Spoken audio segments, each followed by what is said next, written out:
Hello, my name is Ray, and on the night of my engagement, my fiancée stood in front of everyone and said, "This tango is for the person I've loved for 5 years."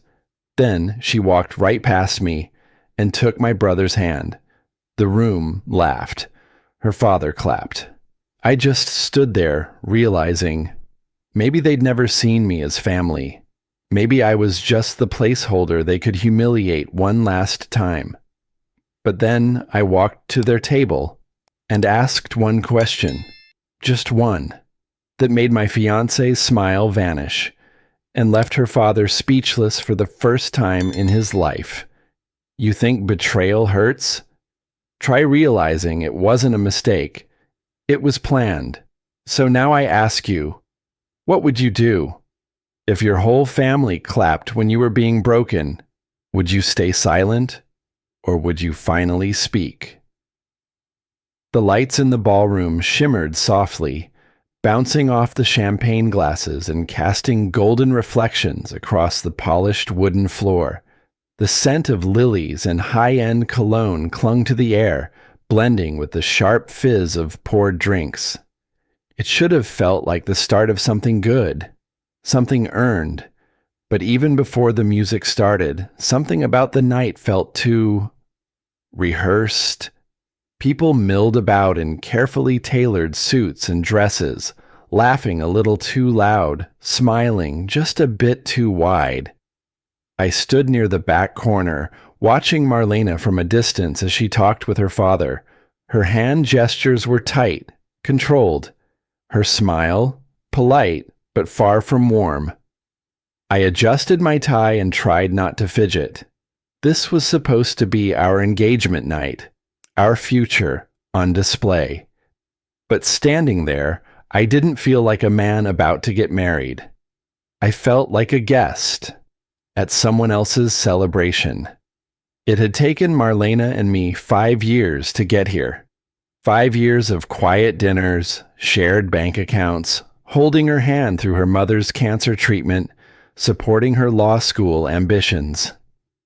I thought I meant something to her.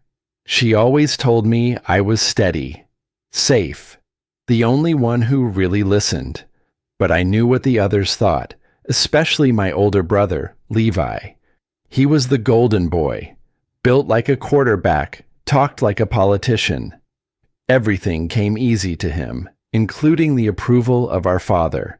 And now, here we were again, me watching from the sidelines while Levi basked in the spotlight, even when it wasn't supposed to be his. Still, I told myself, tonight would be different. Then the band leader stepped to the mic. "Ladies and gentlemen," he said, smiling, "we have a very special tango dedication tonight." The room hushed. Marlena stepped forward, microphone in hand, her voice crisp and confident. "This tango," she said, eyes scanning the room, "is for the person I've loved for 5 years." I smiled. For a second, I thought, maybe she was nervous before. Maybe I'd been reading too much into it. But then she walked right past me. Didn't look. Didn't pause. Straight to Levi. The crowd gasped, then chuckled, assuming it was some inside joke. But I wasn't in on it. I froze. Couldn't turn. Couldn't move. Levi stood. I saw his face twist. Something between guilt and smugness. He leaned toward me and muttered, "Don't take it personal, Ray." Then he took her hand like it was the most natural thing in the world. She didn't resist. He led her to the dance floor, where the spotlight followed them like they belonged there. The music swelled. They danced like they'd practiced it 100 times. Maybe they had. People clapped. Someone behind me said, "Bold move," and laughed. I didn't laugh. I couldn't breathe. I stayed rooted in place, staring, not sure what hurt more, the betrayal or the applause. Then Marlena's father, Arthur, stood from his table and clapped louder than anyone else. He looked right at me, eyes sharp with disdain. "So you really are just a loser." Laughter broke out again, this time harsher, less masked. I clenched my fists, nails digging into my palms. But I didn't move. I couldn't. My face burned, and yet my feet felt frozen in concrete. My ears rang, not from the music, but from the pounding pressure of humiliation. The kind that doesn't explode. It seeps in, slow, poisonous. A shame that crawls up your spine and presses behind your eyes until everything blurs. Growing up, I'd learned to be quiet when things got ugly. Smallest son, smallest voice. Keep the peace. Swallow the sting. But now, standing there at 34 years old, it hit me. I was still that kid in the corner, taking the hit so others could smile. The song dragged on longer than I thought tango music should. They spun, they laughed, and when the final note struck, the room burst into applause. Levi bowed. Marlena curtsied beside him, beaming like this was all just part of the show. Then she turned and began walking back toward me. That smile, poised, polished, was the same one she used when telling clients bad news softly. Our eyes met, and something inside me said, this night wasn't ending. It was only just beginning. The moment Marlena started walking toward me, something tightened in my chest. It wasn't fear, it was recognition. A small voice warned me that whatever came next wouldn't soften the blow I had already taken. Still, I stayed where I was, telling myself to breathe, to look composed, to keep the night from slipping further out of control. She stopped in front of me as if the dance with my brother had been part of some harmless joke only she understood. Without asking, she brushed a crease from my jacket, smoothing the fabric like she was tidying up a display in a store. Her smile was gentle enough to look convincing from a distance, but up close it felt staged, practiced. "It's fine," she murmured, as if she were calming a nervous guest. "Let's just enjoy the rest of the night." I didn't say anything. My body still felt stiff, the weight of the last few minutes pressing against my ribs. The band softened into a lighter tune, and the chatter around us picked back up, but it all sounded far away, muffled. As she adjusted my tie, the host tapped the microphone. "Ladies and gentlemen, another round of applause for our lovely couple tonight, Marlena Livingston and..." He paused, checking his note card. "And Raymond Hale, our supportive best man." Best man, not fiancé. The room clapped politely, as if the correction wasn't a correction at all, just a slip no one should mind. My throat tightened, and for a moment I thought the floor might tip beneath me. The words echoed, sharp and steady, each repetition settling deeper than Arthur's insult earlier. Marlena laughed lightly, almost dismissively, and leaned in. He mixed it up. "Please don't turn it into something it's not." Her tone didn't ask me to understand. It told me to stop reacting. I forced air into my lungs, trying to keep my voice even. "Did you know they'd say it like that?" She didn't look at me when she answered. "Ray, you're reading too much into it. Let it go." Before I could say anything else, Levi stepped between us, grinning like the dance had been the highlight of his night.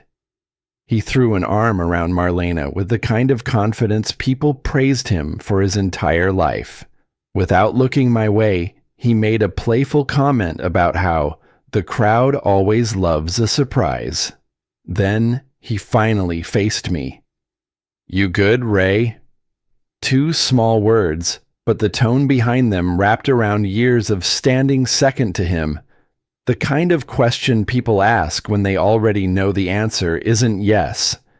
He gave my shoulder a quick tap, the kind that said he'd already moved on from whatever humiliation I was processing. He drifted off before I could respond, immediately swallowed up by a circle of relatives who welcomed him like he was the only Hale worth greeting.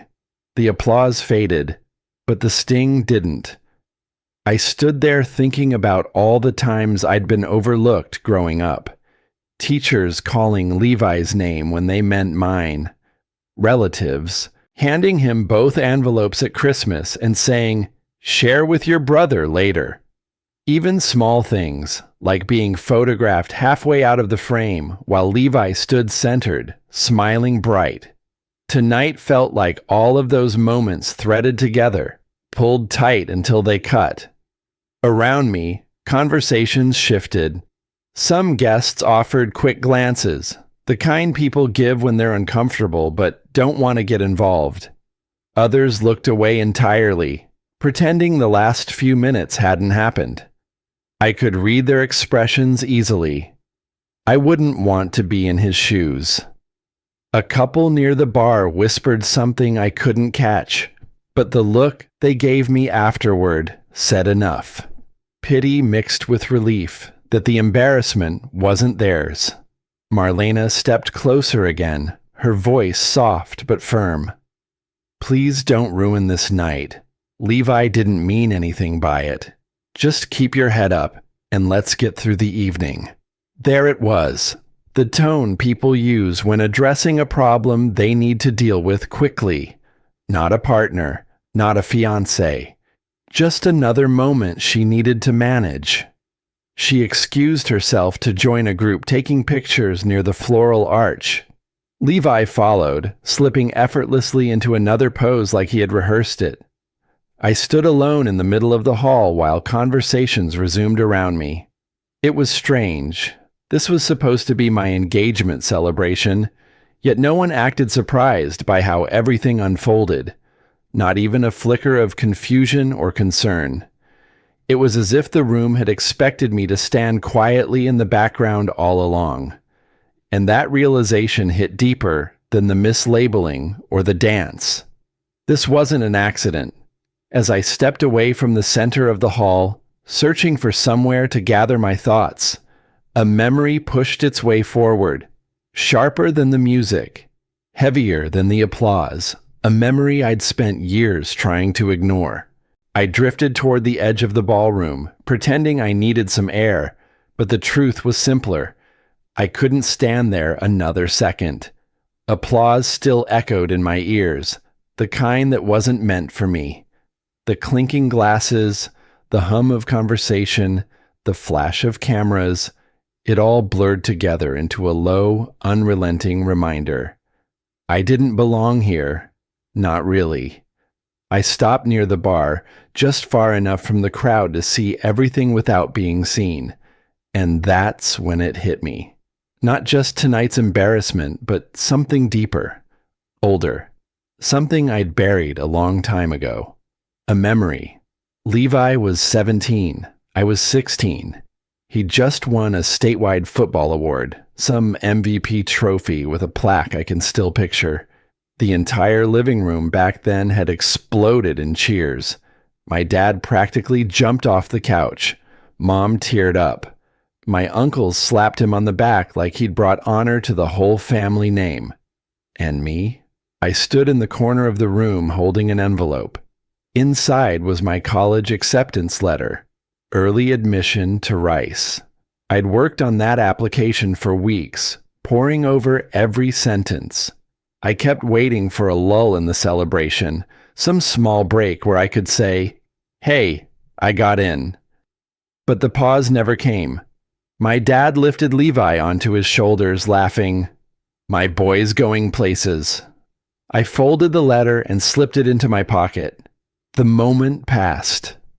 And like so many others, it never came back. I learned that day how applause can drown out anything you're trying to say. Silence became my safe space. If I wasn't seen, I couldn't be dismissed. I decorated that silence with smiles, helpfulness, being the one who never caused trouble, until it stopped feeling like peace, and started feeling like erasure. Another image rose in my mind, Thanksgiving, maybe 4 years ago. Levi showed up late, as always, strolling in like a celebrity. Everyone waited to start dinner until he arrived.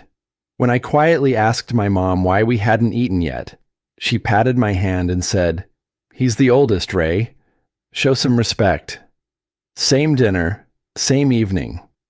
I offered to fix the leaky faucet in the kitchen. I'd been working maintenance jobs through college. I knew what I was doing. Dad waved me off and said, "Levi can handle it. He's good with his hands." Levi was good at handing tools to someone else, but he got the credit, and I stayed quiet. Because that's what I'd always done. I stood there now, in this shimmering engagement hall, watching the people I thought were my future, Marlena, Levi, Arthur, laugh and pose like nothing about this night was wrong, like nothing had cracked open. But I had. I realized the scenes from earlier tonight weren't isolated moments. They were part of a pattern.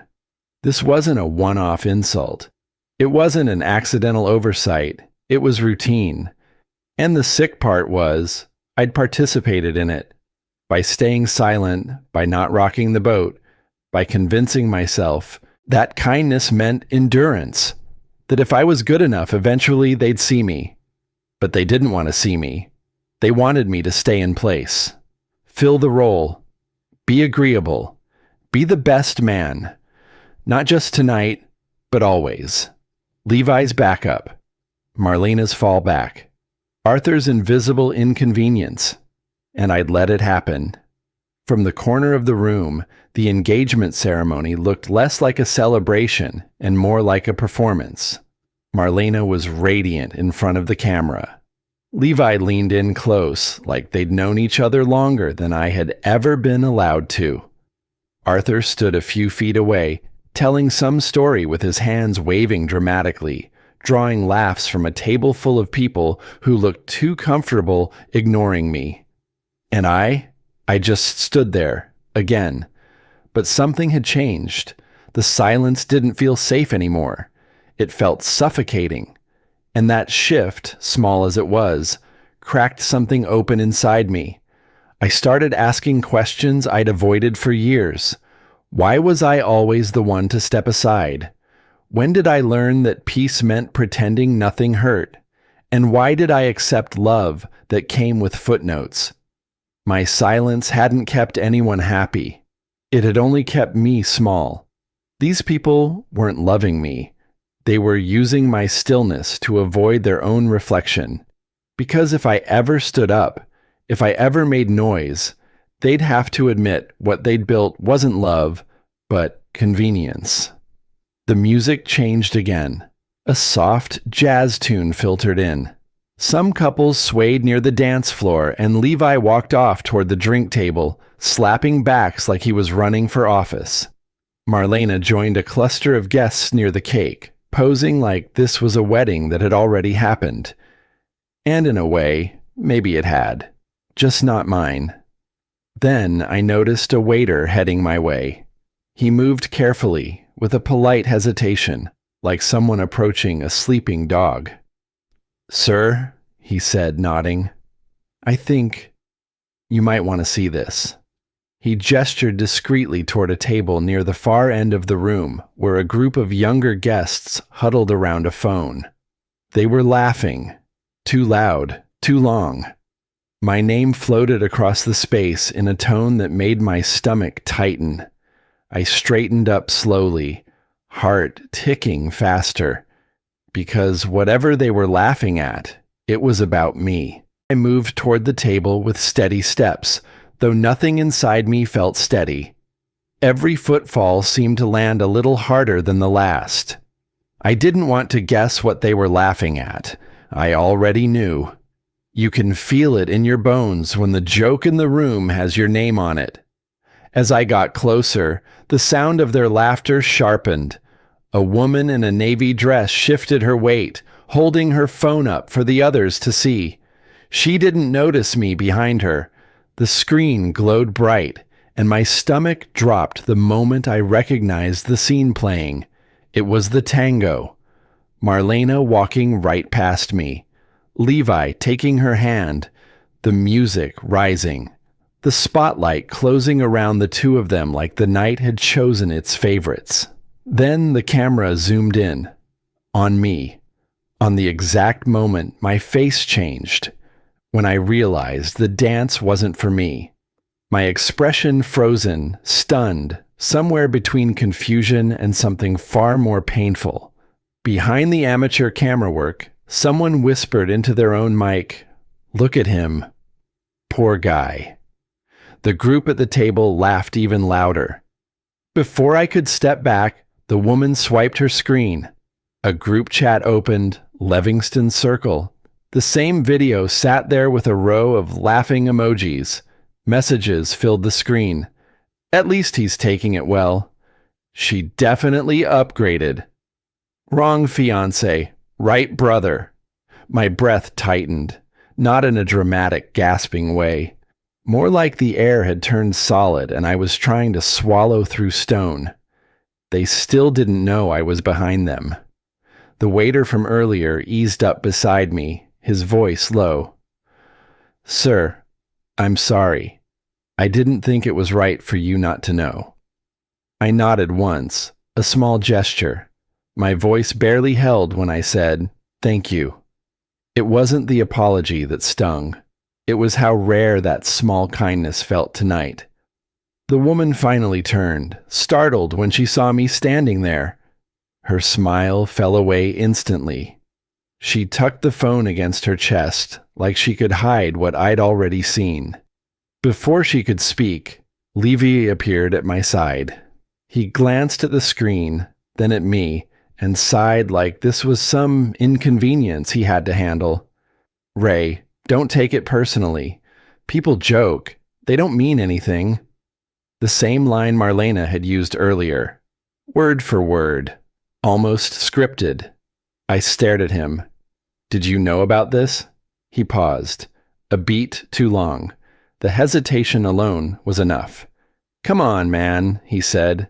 "Don't make this bigger than it is." There it was again. That phrase, "Don't overreact. Don't make a fuss. Don't create waves." I looked at him, really looked this time, and something inside me shifted.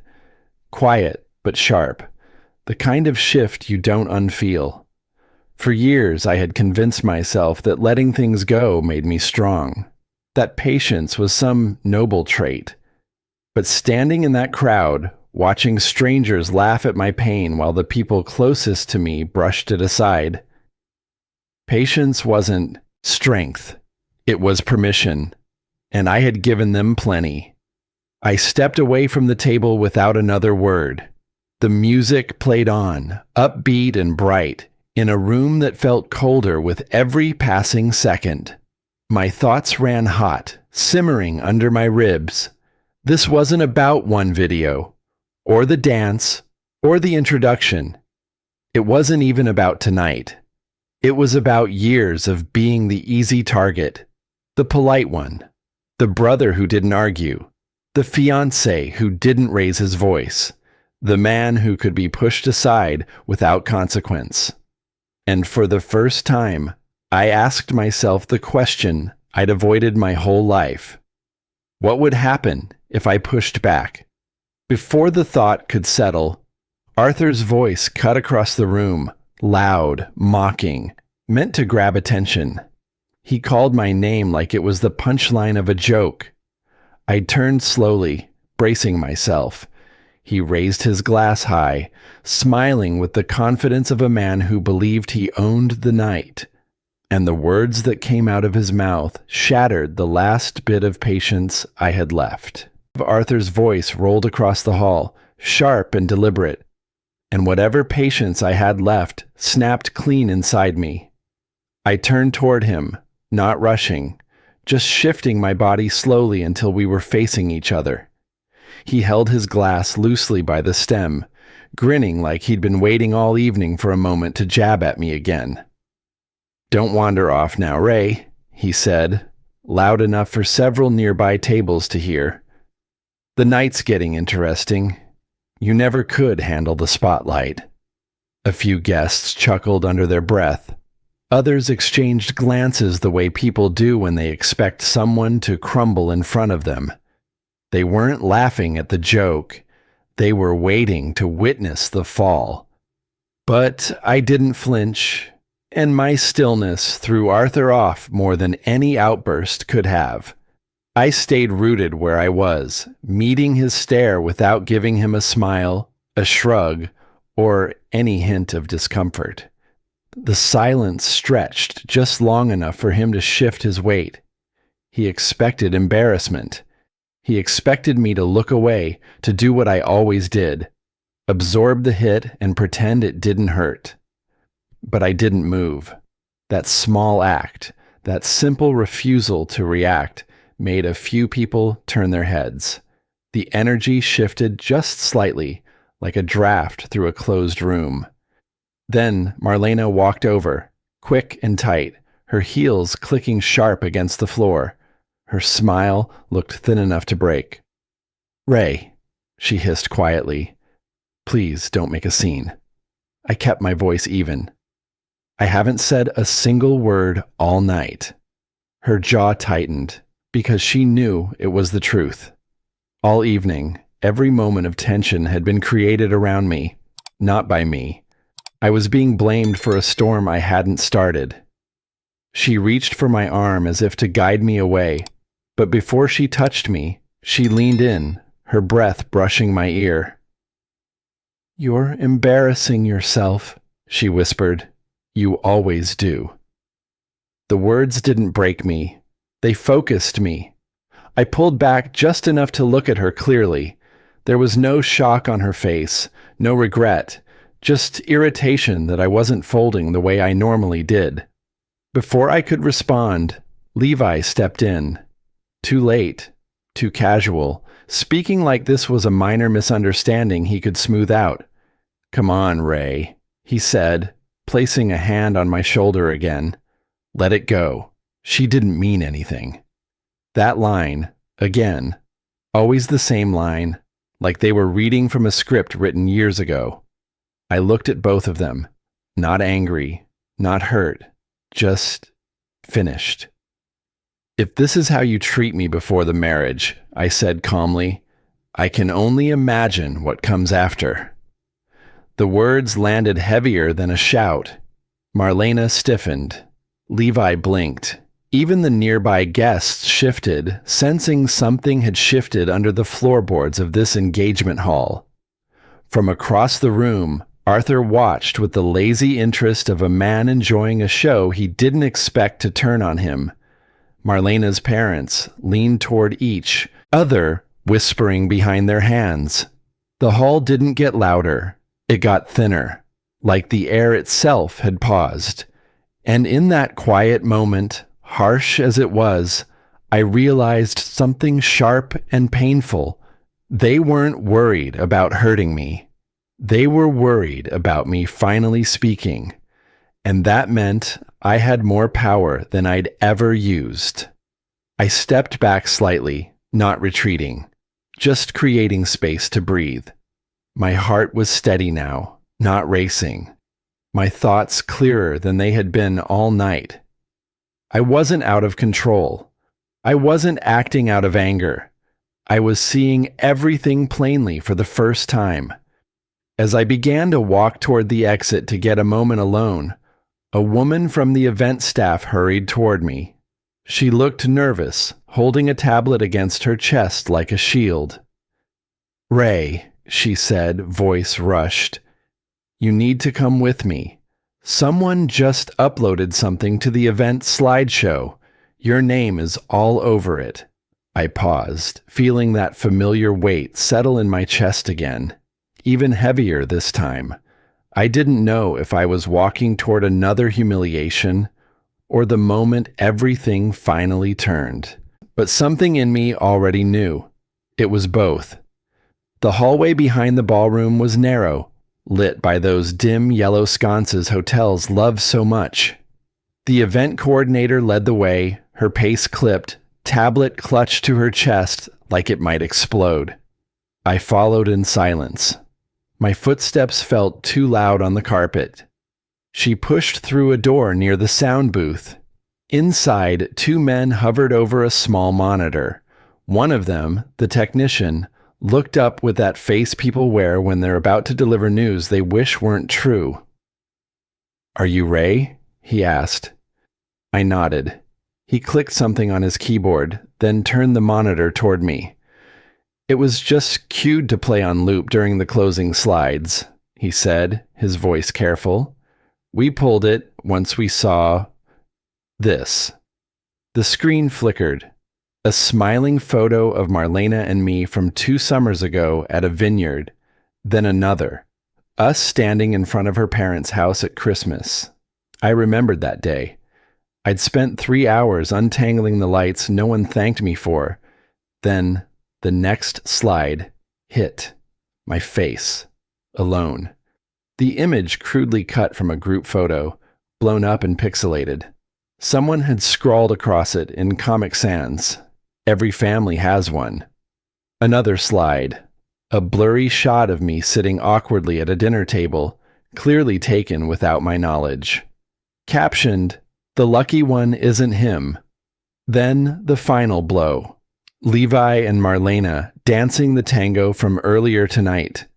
A freeze frame of their perfect timing, his hand at her waist, her smile lit by candlelight. The slideshow stopped on that frame. The tech booth was silent. I didn't move. My body stayed upright, still, but something inside buckled. I'd been here before, not in this booth, not with this exact picture. But the feeling, the sting behind my eyes, the invisible weight settling in my chest, this wasn't new. This was 4th grade, when a group project turned into a joke at my expense. This was Thanksgiving, when my ideas were treated like interruptions. This was being the other brother, the one not worth defending. My hand gripped the edge of the table so hard my knuckles turned white. "It came from someone's phone," the tech said softly. "It was airdropped to our event laptop about 15 minutes ago." I blinked, swallowing hard. "Do you know whose?" He nodded toward the screen. The file details were still open. My heart sank when I read it. Device name. Levi's iPhone Bluetooth signature. Matched. There was no mistaking it. I didn't even get a second to process before Levi appeared at the door, panting slightly like he'd run halfway across the room. Marlena trailed behind him, brows pinched. "What's going on?" Levi asked, breathless. The technician didn't answer. He just glanced at me, uncertain. I turned the monitor toward Levi. "You tell me," I said. Levi's eyes flicked to the screen, then back to me. "I don't know what that is," he said flatly. Marlena leaned in, her expression tightening. "Ray, someone's messing with you. This isn't Levi's style." I looked at her, really looked. Did she believe what she was saying? Or was it just easier than facing what this meant? She didn't flinch, didn't question further. She needed to believe it, even if she didn't fully buy it. The technician, hesitant at first, cleared his throat and spoke. "I'm sorry, but it came from his phone," he said. "Same model, same name, matched Bluetooth ID. It's all logged." Levi flushed. The red crept up his neck in a wave. "Someone spoofed it," he blurted. "You know that can happen, right? Anyone can name their device anything. This is stupid. Why would I do something like that to you?" His voice was too loud now, too defensive. That's what guilt sounds like when it's trying to outrun the truth. I let the noise settle before I said anything. Then, with my voice steady, I answered, "Because humiliating me is easier than admitting what you've done." All night long. No raised voice, no scene, just truth. It landed harder than a slap. Marlena turned to Levi again. This time, her eyes narrowed. She noticed how he wouldn't meet her gaze, how his jaw clenched, how his hands fidgeted like a boy caught in a lie. But she didn't speak. She just turned back to me, her face unreadable. And in that silence, I understood something painful. She didn't want to know the truth. She just wanted the evening to survive it. I stepped away, backing out of the small booth. The images still burned into the screen, burned deeper into me. The laughter, the jokes, the dancing. And now, this. It all folded into one hard, undeniable truth. They weren't just passive. They were participants. They didn't want to see me. They wanted me to stay invisible, as always. As I reached the doorway, the technician called after me. "Ray, wait, there's more. That slideshow? It's set to autoplay across the venue screens in 2 minutes." I froze. 2 minutes. And the whole room would see exactly what I just saw. That thought hit hard enough to jolt me back into motion. I stepped out of the tech booth and moved fast down the hallway, trying to reach the main hall before anything started playing. My legs felt stiff, like they were moving through water, but I pushed through it. If those slides hit the screens, there would be no stopping the damage. I reached the edge of the ballroom, just as the lights dimmed. A hush rolled across the tables. Conversations softened. Chairs shifted. People turned their heads toward the mounted screens over the dance floor. My stomach tightened. The screen flickered. Then it appeared. That edited picture of me, cropped, stretched, mocked, filled the screen. Every family has one. A few gasps. A scatter of laughs. Someone whispered, "Is that real?" Another voice. "Who would put that up?" My body went numb, but my hearing sharpened. I caught every whisper like an unwanted spotlight. The next slide snapped onto the screen before anyone could look away. The lucky one isn't him.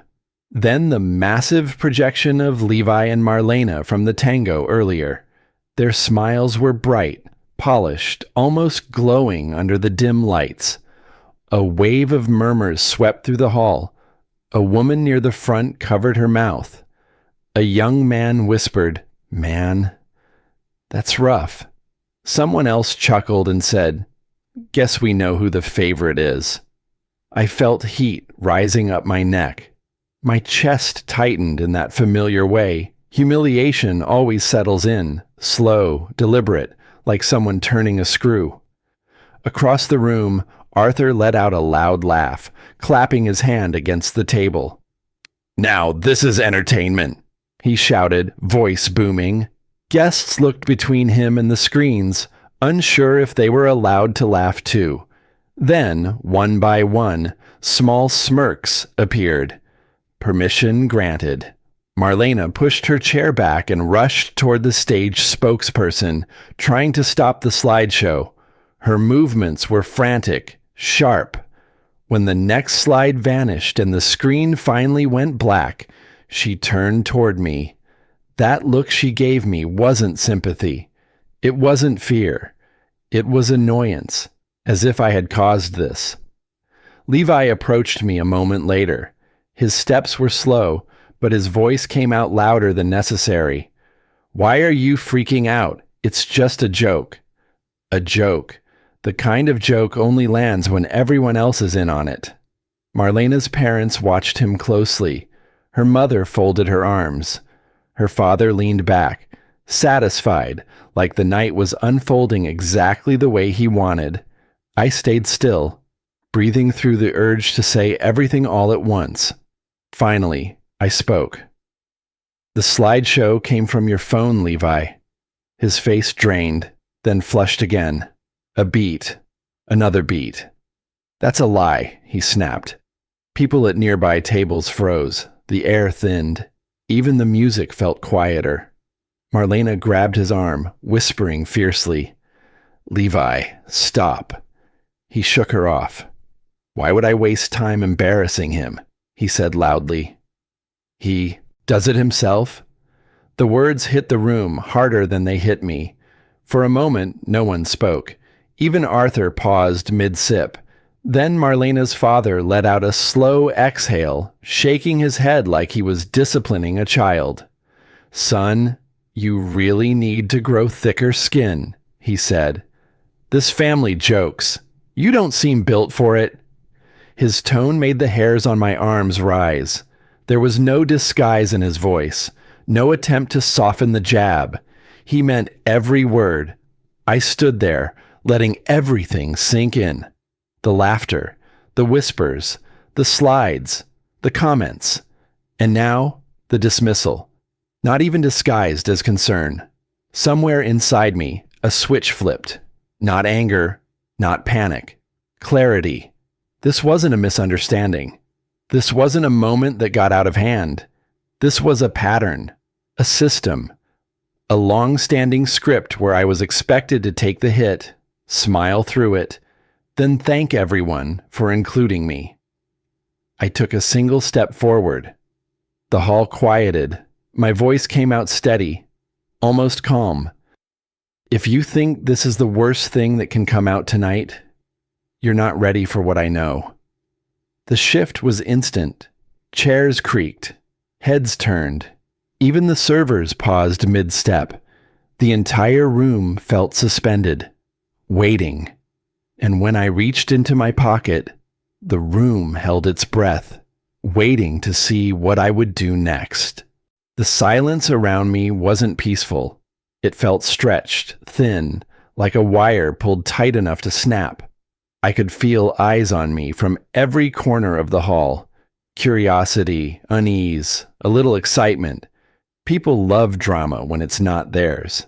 My fingers brushed the folded document. I didn't pull it out yet. I let the moment settle. Then I stepped toward Arthur's table, one steady step at a time. The closer I got, the quieter the room became. Marlena's family stiffened, shoulders rising. Levi glanced around as if searching for an escape route. Marlena stood frozen in place, her hands trembling slightly. Though she tried to hide it behind her dress, everyone expected shouting, maybe a scene. But my voice came out steady. "Arthur," I said softly, "I want to ask you something." He raised his chin, smirk returning like a reflex. "If this is about the slideshow, Ray, let it go. You're dragging the night down." I didn't respond. Instead, I slid the folded paper onto the table right in front of him. He glanced at it, confused, then back up at me. "Why?" I asked. "Is your signature on the loan application for Levi's car?" The words landed like a dropped glass, sharp enough to cut the air. Conversations halted. A fork clattered onto a plate. Levi's head jerked toward me so fast I thought he'd hurt himself. Marlena's father's face drained of color in seconds. "What did you just say?" Arthur asked, voice tight. I kept my tone even. "Your signature on the loan application for Levi's car." People near the front leaned in. A couple at a side table exchanged wide-eyed looks. Someone whispered, "Wait, what loan?" The slideshow humiliation had been a spark. This was gasoline. Arthur cleared his throat, trying to recover some authority. "Ray, this isn't the moment for—" "Then explain," I interrupted calmly. "Why the payment notices have been mailed to my apartment for 5 months." Marlena gasped, loud enough for half the room to hear. Her mother covered her mouth. The tension thickened like humidity before a storm. Levi's face flushed red. "You weren't supposed to open my mail." I turned toward him. "It wasn't addressed to you. It was addressed to me, because you used my credit score." A wave of whispers swept across the hall. He used his brother's credit? For a car? And then mocked him? You're kidding. I didn't need to raise my voice. The room was doing the work for me. Marlena stepped back from Levi, shock widening her eyes. "You told me you paid for that car yourself." Levi stammered, I was going to tell you. I just..." Things got complicated. Complicated, she repeated, barely above a whisper. Arthur slammed his hand on the table, the sound echoing through the hall. Ray, enough. You're ruining this night. I met his eyes. No, I'm finishing what you started. That ripple again. The room reacting to the shift in control. People turned toward Arthur and Levi now, not me. I unfolded the paper, laying it out flat for everyone near the table to see. The payment record, the overdue notices, the dealership's warnings. Proof, clear, undeniable. You let your daughter think Levi bought that car, I said. You let him parade as the responsible one, and while you all laughed at me tonight, I tapped the paper. I've been keeping the dealership from repossessing it.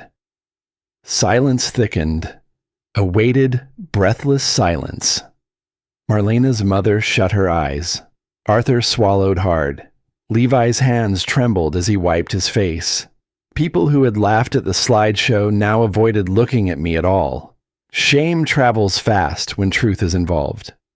I looked at Levi again. You danced with her tonight, I said quietly. But all year long, you've been living off me. Gasps broke across the room. Someone muttered, "That's low." Another said, "Wow, just wow." Levi opened his mouth, but no sound came out. Arthur's jaw tightened so hard his cheek twitched. Marlena stared at the ground, as if the truth itself had weight. I stepped back from the table. The crack in the room had widened into a clean break. Then I heard my name. "Ray," Marlena whispered. Her voice shook. "Please, tell me this isn't the end." I didn't answer. I didn't look back. I turned toward the exit, and the crowd parted for me. Chairs scraped, murmurs rose, and footsteps followed behind me as people realized something bigger was coming. And I knew whatever happened outside the hall would decide everything that came next. I pushed the heavy doors open, and the cool night air wrapped around me like a shock to the system. The contrast was sharp. Inside had been all noise, heat, stares, judgment. Out here, it was just the steady hum of distant traffic and the faint sound of music muffled by walls. But my pulse still pounded like I hadn't escaped anything yet. I took a few steps down the concrete walkway, letting the quiet settle. My breathing fought to catch up with everything my mind hadn't processed. The night felt too still, almost unreal, like the world had paused while my life tipped over an edge. Footsteps followed, then a voice, unsteady. "Ray, please wait." I stopped, but I didn't turn around right away. I just needed a moment where no one was reaching for me, accusing me, laughing at me, explaining me. When I finally looked back, Marlena was hurrying toward me, her heels uneven on the pavement, her eyes swollen and glossy under the parking lot lights. She slowed when she reached me, catching her breath. I'm not here to defend anyone," she said quietly. There are things you should hear." I didn't speak. I let her find the words on her own. She clasped her hands together, gaze dropping. "I knew he borrowed money," she whispered. "Not the full story. Not that it was you. But I knew he didn't buy that car the way he told everyone." A heavy ache bloomed low in my chest. Not shock, just confirmation. It was one thing to be deceived by strangers. It was another to be half protected, half betrayed by someone who claimed to love me. "You suspected," I said. "And you didn't ask me?" She shook her head. "I didn't want it to be true." Her voice cracked. "And I didn't want to complicate things." There it was, comfort over truth. It hadn't started tonight. It had been there all along. She stepped closer. "I'm sorry I didn't protect you. I thought you were strong enough to handle my family's teasing." I exhaled slowly. Teasing stops when love starts. If it doesn't, it's not teasing. Her tears broke then, falling fast. She nodded, absorbing the truth she should have seen long ago. Before either of us could say more, the door behind us thudded open. Levi walked out, moving slowly. His eyes were red, not from anger this time, but from something heavier. Maybe shame, maybe fear, maybe both. He stopped a few feet away. "Ray, I didn't mean..." His voice thinned. "I didn't mean for it to get that out of control." I studied him. For the first time, I didn't see the confident brother who always stood center stage. I saw a man terrified of being ordinary, terrified of being caught, terrified of being seen without the shine he'd gotten used to wearing. I didn't forgive him, but I didn't hate him either. "I'm not your enemy, Levi," I said. "I never was." He looked down, shoulders sagging deeper. Then the voice I least wanted to hear cut through the air. "Ray!" Arthur pushed through the doorway, charging forward like he intended to finish whatever fight he thought we were having. But right behind him came Marlena's mother, grabbing his arm and hissing, "Not another word, Arthur. Enough." He froze. Not because of me, he'd never let me stop him, but because his own wife had finally drawn a line. And in that moment, I saw it clearly. Arthur wasn't powerful. He was loud. Loud only worked when people stayed quiet. I stood taller. "I'm not marrying into a family that treats humiliation as some kind of tradition," I said. "And I'm not staying in relationships where respect is optional and silence gets mistaken for maturity." No shouting, no bitterness, just truth spoken plainly. It hit harder than any confrontation could have. Marlena pressed a hand to her chest, breath shaking. "Ray, She inhaled again, her face crumpling. "I love you. I do. But I don't know how to fix this." My heart pulled tight, not because her love wasn't real, but because love alone wasn't enough to rebuild what tonight had revealed. I reached for her hand gently. "You don't have to fix it," I said. "Just let it stay in the past, where it belongs." She nodded slowly, tears slipping down her cheeks. Levi looked away, face hollow. Arthur stayed silent for the first time all night. And somehow, in this quiet, I didn't feel small. I felt free. I walked toward my car, the gravel crunching beneath my shoes. Not triumphant, not vengeful, just steady. Whole in a way I hadn't felt in years. The kind of whole that comes after finally telling the truth you've swallowed for too long. I opened the driver's door and sat inside. The steering wheel felt cool under my palms. The night felt lighter than it had any right to be. As I started the engine, I caught my reflection in the mirror, and behind it, the blurred figures of the people I just left behind. And one thought settled in my mind with a calmness that felt earned. Sometimes the only way to win is to walk away before you disappear completely.